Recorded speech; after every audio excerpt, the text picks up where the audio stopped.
우리가 주일마다 보고 있는 요한복음은 21장까지 있는 말씀입니다. 그런데 저희가 지금 10장 거의 끝부분을 보고 있기 때문에 이 요한복음 전체로 봤을 때는 중간 시점에 있는 말씀을 우리가 보게 됩니다.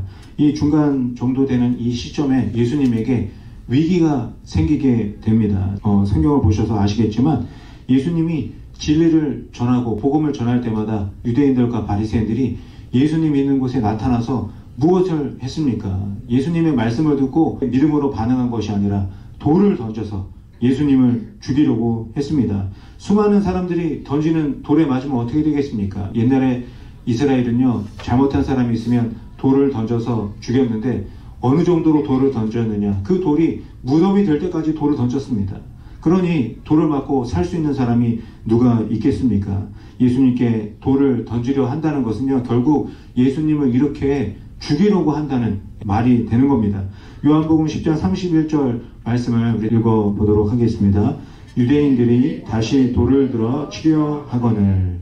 말씀에서 보시는 것처럼 유대인들이 예수님께 돌을 던지려고 했다는 것은 한 번 있었던 일이 아니죠. 다시 돌을 들어 던지려고 했다, 이렇게 말씀하고 있습니다. 계속 이런 일들이 반복이 되고 있습니다. 예수님이 말씀을 전할 때마다 유대인들, 바리새인들은 흥분을 하고 그 흥분을 참지 못해서 돌을 던져서 예수님을 죽이려고 했습니다. 이런 일이 반복적으로 예수님에게 생겨났습니다. 그런 일이 생길 때마다 예수님이 무슨 생각을 하셨겠습니까? 내가 오늘 말씀을 전하다가 돌에 맞아 죽을 수도 있겠구나. 그렇다면 내가 오늘 죽을 수 있다면 내가 무엇을 하고 오늘을 살아야 될까? 이런 생각을 하셨을 거라고 저는 생각을 합니다. 예수님이 좀 이따가 십자가에서 죽는 거 다 아십니다. 그렇지만 매일매일 돌에 맞아 죽을 수도 있다는 이 생각을 가지고 이 세상을 예수님은 살아가셨던 겁니다. 저와 여러분도 이런 마음으로 살아야 되지 않겠습니까? 오늘이 지나면 내일이 오겠지. 밤에 잠을 자고 일어나면 내일 또 아침이 오고 태양이 뜨겠지. 이렇게 안일하게 사는 것이 아니라 예수님처럼 돌에 맞지는 않을지라도 오늘이 마지막일 수도 있다.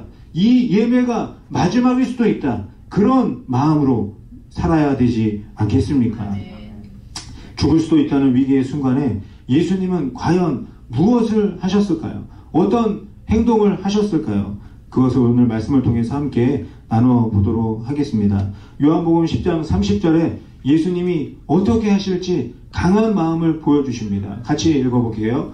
나와 아버지는 하나이니라 하신대.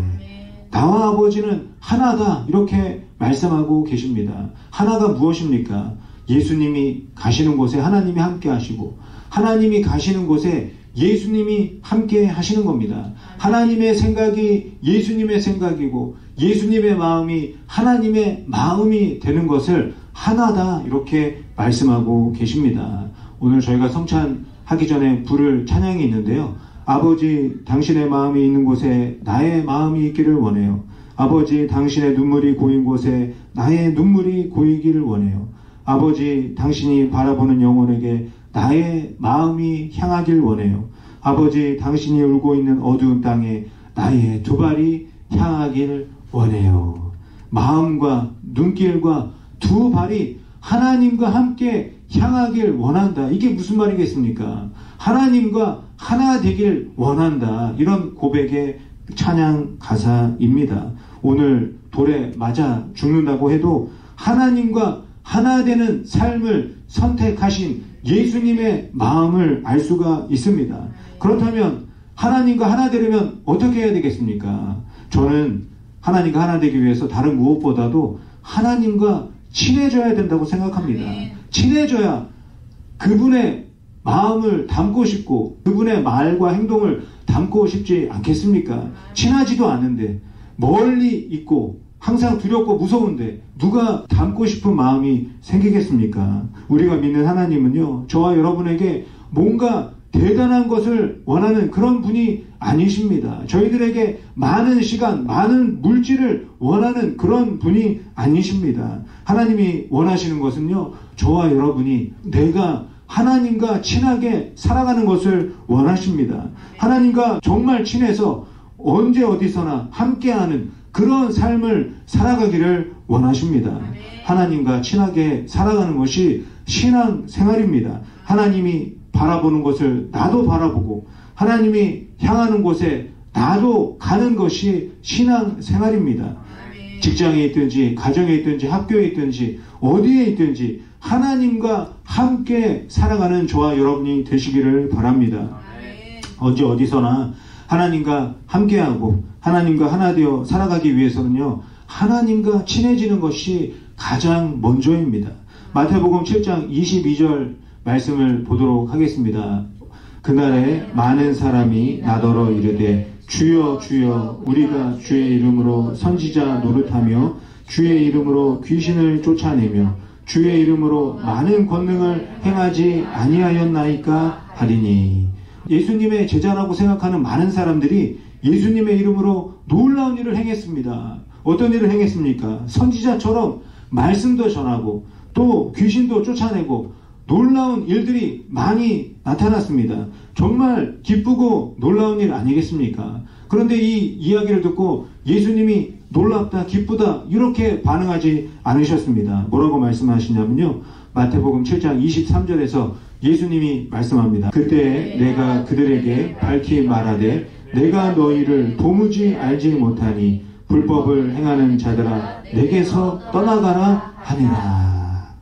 내가 너를 알지 못한다 이렇게 말해도 정말 충격적인 말씀인데, 내가 너를 전혀 모르겠다, 네가 누군지 내가 알지를 못하겠다 이렇게 예수님이 말씀을 하고 계십니다.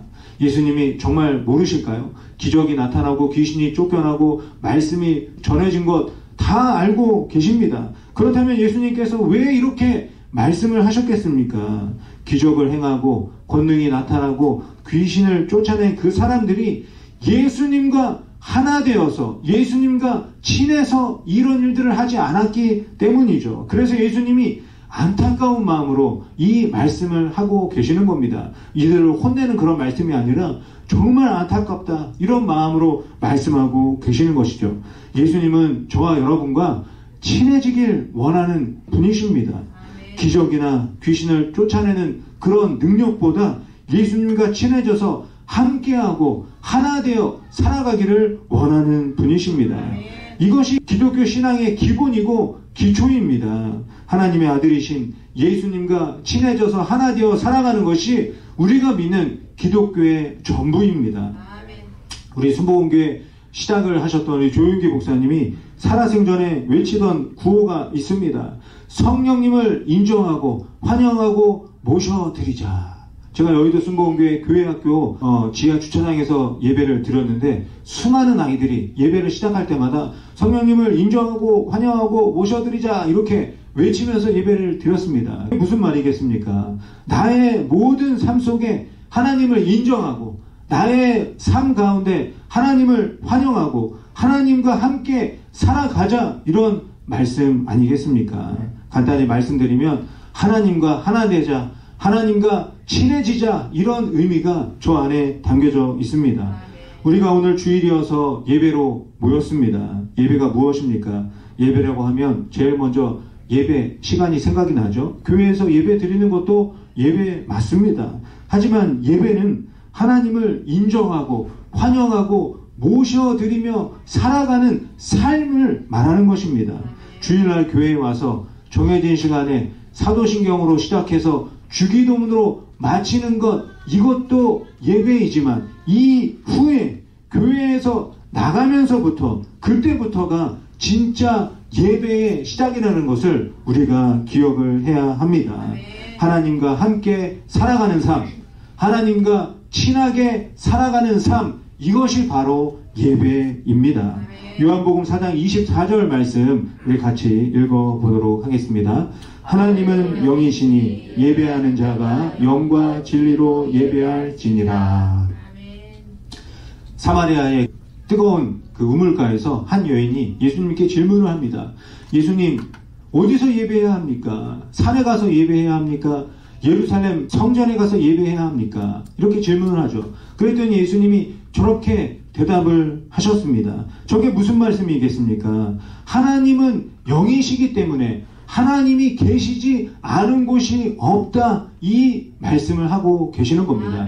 이 말씀을 왜 하셨겠습니까? 하나님은 모든 곳에서 모든 사람들과 친하게 지낼 준비가 되어져 있는 분이다. 이런 말씀을 하고 계시는 것이죠. 내가 살아가는 모든 곳에 하나님이 영으로 계시고 그곳에서 나에게 말씀해 주시려고 항상 기다리고 계신다. 이렇게 말씀하고 계시는 것입니다. 그 하나님을 인정하고 환영하고 모셔드리고 살아가는 그 삶이 예배라고 예수님이 이 여인에게 알려주고 있는 것입니다. 하나님과 친하게 살아가는 것, 이것이 예배라는 것을 우리가 꼭 기억하시기를 바랍니다. 로마서 12장 1절에서도요, 사도 바울이 똑같은 고백을 하고 있습니다. 그러므로 형제들아, 내가 하나님의 모든 자비하심으로 너희를 권하노니 너희 몸을 하나님이 기뻐하시는 거룩한 산 제물로 드리라. 이는 너희가 드릴 영적 예배니라. 아멘. 또 고린도전서 3장 16절에서도요, 이 사도 바울이 고백을 합니다. 너희는 너희가 하나님의 성전인 것과 하나님의 성령이 너희 안에 계시는 것을 알지 못하느냐. 너의 몸을 제물로 드려라. 너의 몸이 성전이다. 이렇게 말씀하고 있습니다. 여기서 몸이 뭐를 말씀하게 있습니까? 몸이라는 것은요, 삶을 말하는 것입니다. 내 삶이 예배가 되어야 된다. 내 삶이 성전이 되어야 된다. 이렇게 말씀하고 있는 것이죠. 내 삶이 예배가 되기 위해서는요, 하나님과 친한 삶을 살아야 한다는 것입니다. 그런데 저희가 이 세상을 살아가다 보면요, 자꾸 잊어버리게 되는 것 같습니다. 하나님을 잊어버리고 살아가게 되고 하나님을 생각하지 못하고 살아가게 됩니다. 그래서 우리가 일주일에 한 번이라도 예배로 모이는 것 아니겠습니까? 일주일의 긴 시간하고 이 한두 시간을 비교하면 정말 너무 짧은 시간이지만 이 시간에 찬양하고 기도하고 말씀 듣고 또 믿음의 성도들과 교제하는 것으로부터 다시 예배의 삶, 하나님과 친하게 살아가는 삶을 회복하는 것입니다. 주일 예배는 내 삶 가운데 다시 하나님을 인정하고 환영하고 모셔드리기로 결단하는 그런 시간이 되는 것입니다. 돌을 던져 죽이려고 하는 그 유대인들에게 예수님이 계속 말씀하십니다. 요한복음 10장 32절 말씀 읽어보겠습니다.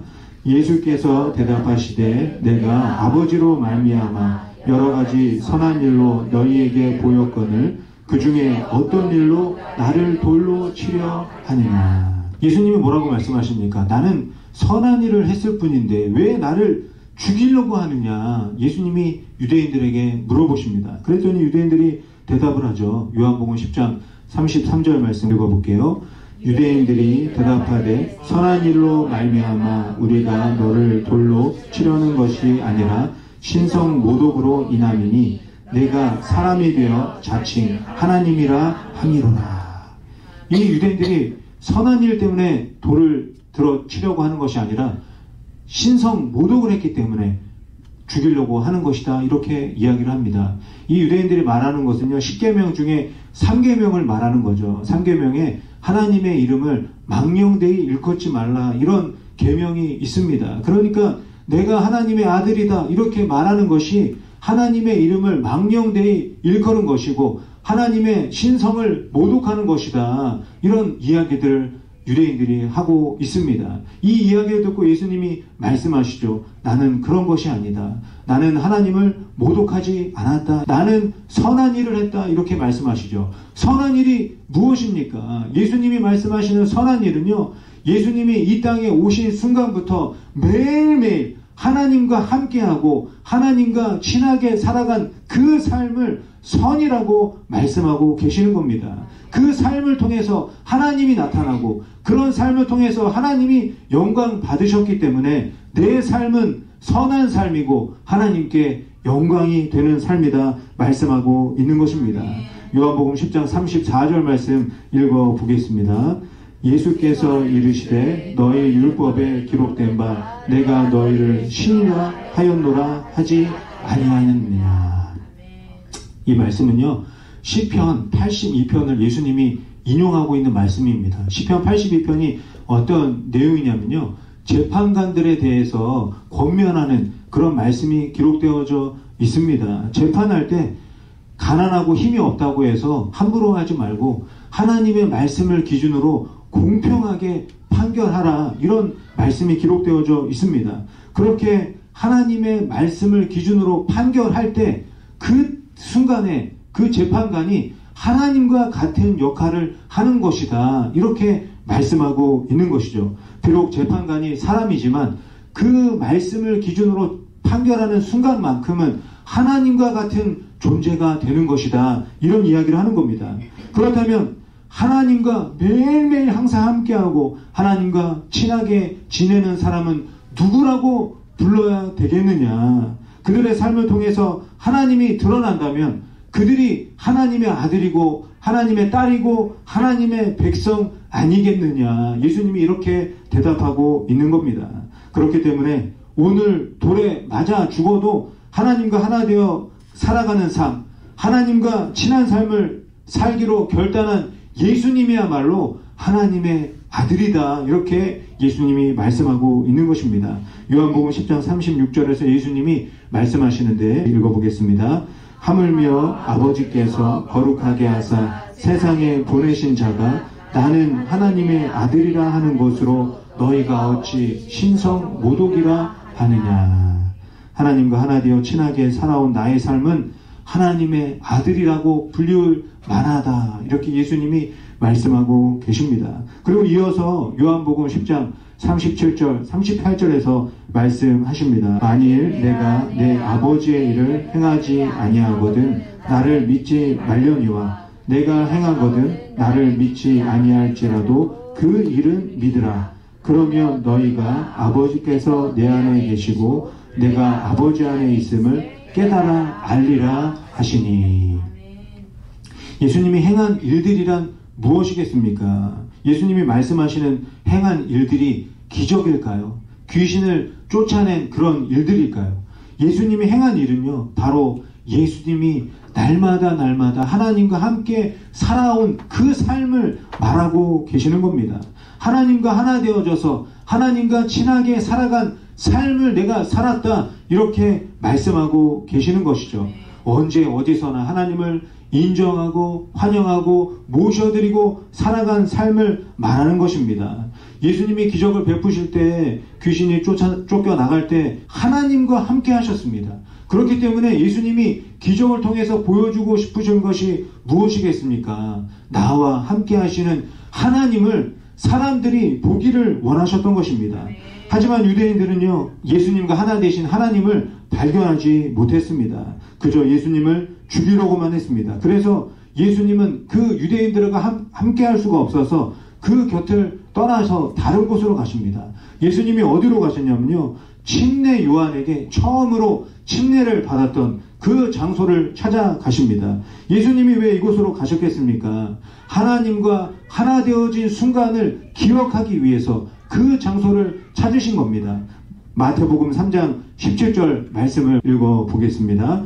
하늘로부터 소리가 있어 말씀하시되 이는 내 사랑하는 아들이요 내 기뻐하는 자라 하시니라.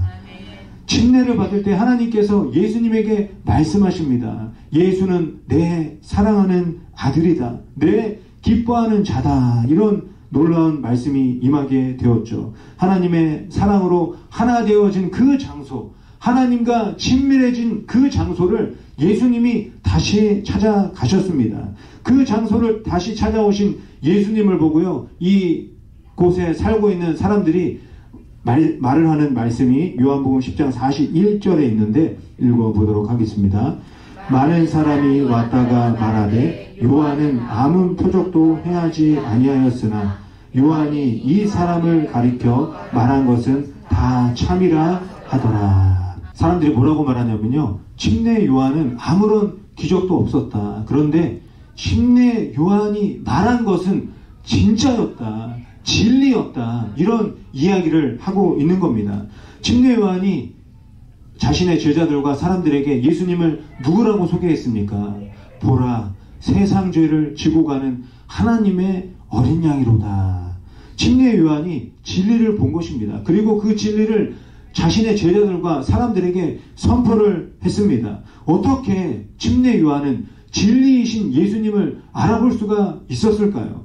침례 요한이 자신이 광야에 있는 동안에 하나님과 하나 된 삶을 살았기 때문입니다. 아무도 없는 그 광야에서 하나님과 친밀한 그런 삶을 살았기 때문이죠. 그래서 하나님과 하나이시고 하나님과 친하신 예수님을 알아볼 수가 있었던 것입니다. 우리가 이제 막 시작하는 교회 공동체를 보면요, 정말 어려움이 많습니다. 부족함이 많습니다. 그리고 유혹도 많은 것 같습니다. 그 중에서 저처럼 목회하시는 목사님들이 많은 생각을 하게 되는 것 같아요. 어떤 생각을 할까요? 제가 가만히 앉아있으면서 이런 생각을 합니다. 이곳에 놀라운 기적이 일어나면 얼마나 많은 사람들이 올까? 귀신이 쫓겨나면 얼마나 이 교회가 유명해질까? 이런 생각을 하고 앉아 있습니다. 예. 기적에 대한 유혹이 자꾸 생기게 됩니다. 그런데 오늘 말씀을 준비하는 이 과정 속에서 하나님이 저에게 말씀하십니다. 그런 것보다 진리를 붙들고 하나님과 하나 되어서 하나님과 친밀하게 사는 삶을 나는 원한다. 저에게 말씀해 주고 계십니다. 우리가 이 세상을 살아가면서 붙들어야 하는 진리가 무엇입니까? 예수님이 이 땅에 오셔서 모든 죄를 다 짊어지시고 십자가에서 죽으시고 모든 사람의 죄를 용서해 주셨다는 것입니다. 왜 이런 일을 해 주셨습니까? 그런 일들을 통해서 이 땅의 모든 사람들이 하나님과 하나 되고 하나님과 친해질 수 있는 길을 예수님이 열어주신 것입니다. 이것이 진리입니다. 유대인들은 율법과 계명을 받았지만 그 안에서 진리를 발견하지 못했습니다.